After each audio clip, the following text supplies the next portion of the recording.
Hello students, अगर आपने NEET 2025 दिया है और अगर आपको BMS, BHMS, BUMS, BSMS courses में एडमिशन लेना है तो आपको आयुष काउंसलिंग में पार्ट लेना पड़ेगा। सो आज हम बात करेंगे आयुष काउंसलिंग के फुल प्रोसेस के बारे में, registration, seat allotment, choice filling और रिजल्ट तक सब कुछ। तो ताकि काउंसलिंग में कोई भी गलती ना हो, ये वीडियो एंड तक जरूर देखना। Let's begin. सबसे पहले ये समझना जरूरी है कि आयुष काउंसलिंग 2 लेवल पे कंडक्ट होती है। The first is all India quota and the second is state Kota.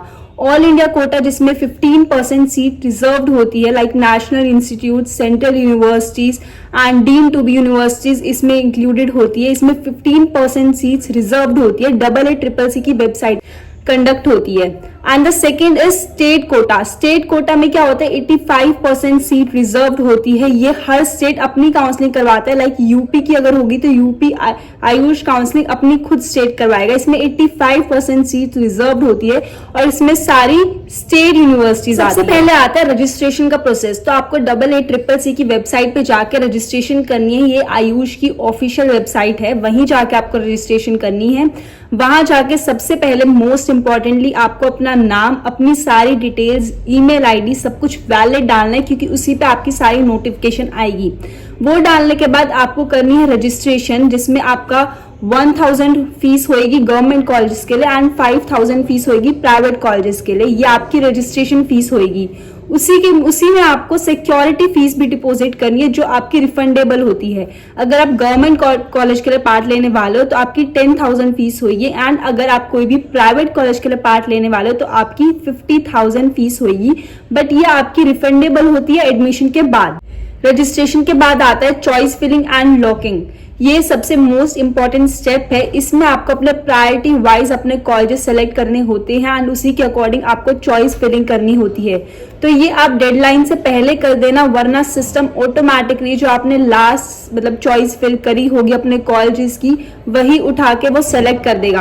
इसमें सबसे ज्यादा ध्यान रखना कि जो भी कॉलेजेस आप फिल कर रहे हो उसके आपने फैसिलिटीज के बारे में रिसर्च कर रखी हो, इंटर्नशिप के बारे में रिसर्च करी हो, पेशेंट फ्लो के बारे में, हॉस्पिटल के बारे में, इंफ्रास्ट्रक्चर एंड क्लासेस के बारे में, सब कुछ आपने रिसर्च कर रखा हो, देन आप वो चॉइस फिलिंग कर रहे हो, क्योंकि जिसको आप प्रायोरिटी दोगे उसी कॉलेज में आप एडमिशन लेने वाले हो। अब चलते हम सबसे इंपॉर्टेंट स्टेप में। चॉइस लॉकिंग तो सही है, पर उसके बाद बच्चों को समझ नहीं आता कि राउंड 1, राउंड 2, राउंड 3 ये सब क्या है। मोस्ट ऑफ द प्लेटफॉर्म में इसको डिटेल में नहीं समझाया हुआ। तो आज आई विल ट्राई कि आपको सब कुछ क्लियर हो जाए। तो चॉइस फिलिंग के बाद, लॉकिंग के बाद हमारा आता है राउंड 1। ऑफिशियल वेबसाइट पे नोटिस आ जाए कि राउंड 1 स्टार्ट हो चुका है। उसमें क्या होगा, लिस्ट में अगर आपका कॉलेज में नाम आ गया, मतलब आपको सीट मिल गई, देन अगर आपको उसमें एडमिशन लेना है तो आप कॉलेज में जाओगे, मतलब वहां पे फिजिकली जाके आप अपने डॉक्यूमेंट सबमिट करोगे तो आपकी सीट लॉक हो जाएगी। बट अगर आपको कॉलेज नहीं चाहिए और अगर आप वहां चले भी गए तो आप उसमें फ्री एग्जिट कर सकते हो इन राउंड 1। फ्री एग्जिट मतलब आप वहां से आ सकते हो, बोल सकते हो कि मुझे कॉलेज नहीं चाहिए एंड आपने फ्री एग्जिट कर दी इन राउंड 1। अगर वो कॉलेज मान लो आपको घर पे ही बैठे बैठे आपने डिसाइड कर लिया कि मुझे ये कॉलेज नहीं चाहिए, मुझे कॉलेज ही नहीं जाना है, मुझे फिजिकली वहां जाकर डॉक्यूमेंट ही सबमिट नहीं करना है, मुझे नहीं चाहिए, तो आप डायरेक्टली राउंड 1 छोड़ के डायरेक्टली राउंड 2 में भी पार्ट ले सकते हो। I hope you understand round 1। अब हम बात करेंगे राउंड 2 की। सबसे पहले जो बच्चे जिसने राउंड 1 और उससे पहले तक रजिस्ट्रेशन ही नहीं करी, आयुष काउंसलिंग वेबसाइट पे ही रजिस्ट्रेशन नहीं करी राउंड 2 तक, तो वो बच्चे राउंड 2 में आकर फ्रेश रजिस्ट्रेशन कर सकते हैं। फ्रेश अपनी चॉइस फिलिंग वगैरह, फीस पेमेंट सब कुछ फ्रेश कर सकते हैं इन राउंड 2 ऑल्सो। ये सिर्फ उन बच्चों के लिए है जिनने पहले से ही रजिस्ट्रेशन नहीं करी हुई, जिनने पहले से ही करी और वो काउंसलिंग में पार्ट ले रहे हैं पहले से ही, वो अब राउंड 2 में आ चुके हैं और उनको कॉलेज मिल गया, वो कॉलेज सेलेक्ट करने गए, बट अब उनको वो कॉलेज नहीं चाहिए, वो कॉलेज में चले गए वहां और उनको वो कॉलेज नहीं चाहिए, तो वो क्या करेंगे, फिर आता है अपग्रेडेशन। अपग्रेडेशन क्या होता है कि मुझे ये कॉलेज नहीं चाहिए, तो अगर नेक्स्ट राउंड में मेरी इस कॉलेज से ऊपर जो प्रेफरेंस लिस्ट में मेरी इस कॉलेज से ऊपर जो कॉलेज है वो कॉलेज मुझे मिल गया, तो वो कॉलेज मुझे लेना ही पड़ेगा और मैं वो कॉलेज ले लूंगा। समझ आया? ये होता है अपग्रेडेशन।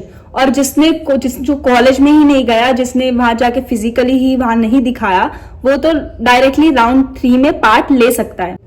देन नेक्स्ट राउंड में अगर आपको सीट अलॉट हो गई, मतलब जो आपकी प्रेफरेंस लिस्ट में उससे ऊपर जो कॉलेज था उसमें अगर आपको सीट अलॉट हो गई तो आपको वो लेना ही पड़ेगा। अगर आपने नहीं लिया तो आपकी सिक्योरिटी फीस जो है वो कैंसिल हो जाएगी एंड आप नेक्स्ट राउंड में पार्ट नहीं ले पाओगे। मतलब आपको उस कॉलेज में पार्ट लेना ही पड़ेगा। यहाँ कोई फ्री एग्जिट नहीं है और दोबारा कोई अपग्रेडेशन नहीं है। फाइन, अगर राउंड 2 में सीट ले ली देन फ्री एग्जिट नहीं है। उसके बाद आता है आपका round 3, same as it is, उसमें कुछ भी नहीं है, उसमें सीट मिली तो लेना ही पड़ेगा। देन आता है आपका stay vacancy round. Stay vacancy round में आपको जो कॉलेज मिल रहा है आपको लेना ही पड़ेगा। अगर आपने नहीं लिया तो आप बैन हो जाते हो स्टेट काउंसलिंग से भी। आप स्टेट काउंसलिंग में भी पार्ट नहीं ले सकते और आप दोबारा काउंसलिंग में भी पार्ट नहीं ले सकते। तो आपको कॉलेज मिल रहा है आपकी प्रेफरेंस लिस्ट वाला तो आपको लेना ही पड़ेगा। देन जो बच जाती है सीट्स, बहुत सारे कॉलेजेस में जितनी सीट्स बच जाती है उसके अकॉर्डिंग होता है मोप अप राउंड, और वो बची कुछ जो भी सीट्स होती है इसीलिए वो लो मार्क्स पे मिलती है, क्योंकि वो लास्ट जो सीट्स बच जाती है 1-2 सीट्स इन एवरी कॉलेजेस, जिस कॉलेज में वो पार्ट लेते हैं मोप अप राउंड में।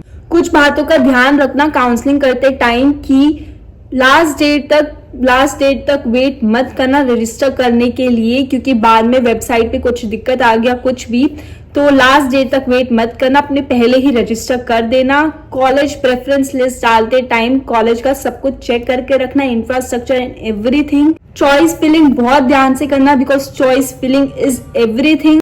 काउंसलिंग के बीच में कोई भी कंफ्यूजन हो तो मुझे डीएम कर देना on my Instagram, that is BMS with रिया पे ही मुझे डीएम कर देना। मैं जितनी हेल्प हो सके उतनी हेल्प करूंगी आपकी।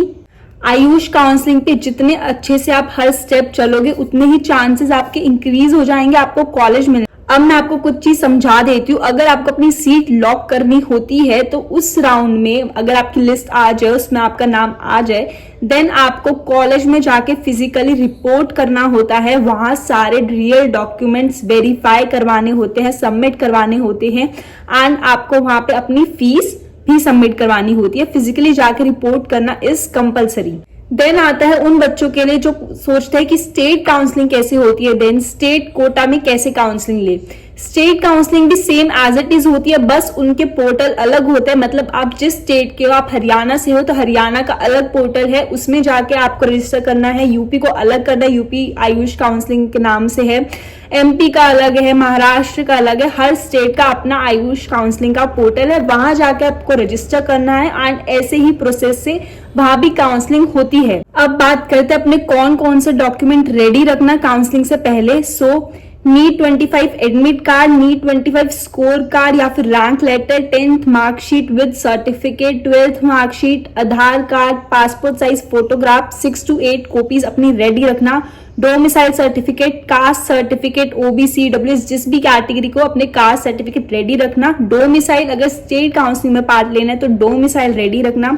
Transfer certificate, migration certificate, character certificate, ये सब डॉक्यूमेंट अपने रेडी रखना। फॉर काउंसलिंग से पहले ही अपने रेडी रख लेना। ओके, सो आई होप आपकी काउंसलिंग के सारे डाउट क्लियर हो गए। और अगर अभी भी कोई डाउट है तो प्लीज कमेंट सेक्शन में बता देना, मैं जरूर क्लियर करने की कोशिश करूंगी।